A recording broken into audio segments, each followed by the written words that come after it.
काल राज्यसभेमध्ये ज्या पद्धतीनं डॉक्टर बाबासाहेब आंबेडकरांचं नाव घेतलं गेलं आणि त्या ठिकाणी असं म्हटलं गेलं कि आजकल डॉक्टर बाबा साहब आम्बेडकर जी का नाम लेना एक फैशन बन गया। अगर लोग उनको भगवान जैसे मानते हैं तो इसके बारे में विचार होना चाहिए। माझं या ठिकाणी असं म्हणणं आहे की ज्या व्यक्तीने त्या ठिकाणी नाव घेतलं त्या संविधानामुळेच त्या ठिकाणी मंत्री झालेले आहेत आणि या लोकांना बाबासाहेब आंबेडकरांचं नाव घ्यायला इतका प्रॉब्लेम काय, इतका द्वेष काय बाबासाहेबांचं नाव घेण्याचं। आणि ह्या सगळ्या बाबी ज्या आहेत तर यांना संविधानामुळे राज्यघटनेमुळे किती यांच्यावरती परिणाम होत असेल, किती नफरत करत असतील, द्वेष करत असतील।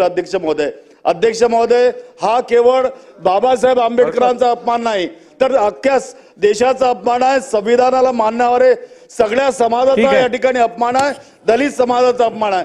हे खरं आहे की डॉक्टर बाबासाहेब आंबेडकर यांच्यासाठी संविधान निर्माते असतील पण आमच्यासाठी एक मार्गदाता, एक भाग्यविधाता, आमच्यासाठी ईश्वर सुद्धा ते आहेत आणि परमेश्वर सुद्धा आहे। त्यामुळे असा अपमान आम्ही या ठिकाणी सहन करू शकत नाही। अध्यक्ष महोदय,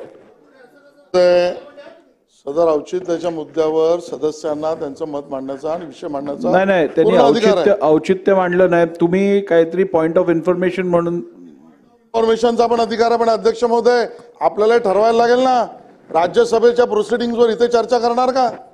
अध्यक्ष महोदय, आपल्याला ठरवायला लागेल ना, आपण या विषयावर आम्हाला मार्गदर्शन करा। राज्यसभेच्या प्रोसिडिंग मध्ये तत्कालीन तिथल्या मंत्र्यांनी जे म्हटलं त्याचा पूर्ण संदर्भ न बघता केवळ चेरी पिकिंग करायचं आणि पुढे त्याच सन्माननीय मंत्री महोदयांनी पुन्हा बाबासाहेबांचा अपमान याच काँग्रेसने कसा केलाय म्हटलं ते विसरायचं। अध्यक्ष महोदय, आणि त्यामुळे अध्यक्ष महोदय, चेरी पिकिंग करणं आणि राज्यसभेच्या प्रोसिडिंगला काही इथे चर्चा करणं हे कुठल्या कायद्यात बसतं? आपण मला मार्गदर्शन करा आणि योग्य असेल तर तपासून हे रेकॉर्डवरचं काढा। अध्यक्ष महोदय, माझी विनंती। अध्यक्ष महोदय, बसा, मी तपासून ठरवीन। चला